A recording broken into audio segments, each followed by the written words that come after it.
Another short video of my 67 Thunderbird. Hopefully by the end of the week I'll be able to get the other wire wheels and new tires with the wider white wall installed. But today finally I completed, I think, the windows and the one driver's side in the back. I had it all back together. It wasn't retracting. It would extend, but it wouldn't retract. And it looked like it was the pin on maybe the back of the switch, so I put a cover on it.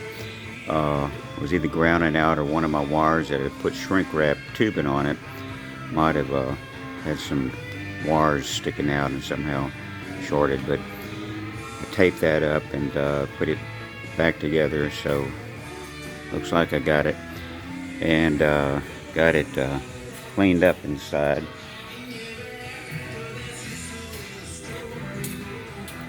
Waiting on some, turn the lights on. Waiting on some leather therapy to come in to put on the seats. Just did a little bit of an arm roll on it now.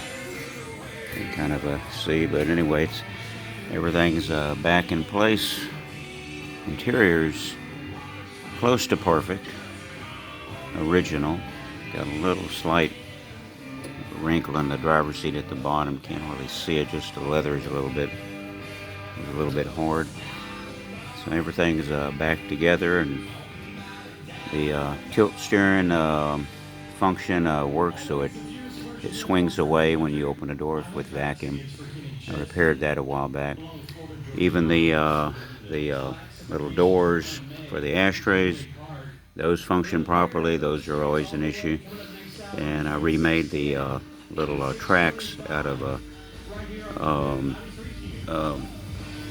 Lexan, I believe it was, when I did it.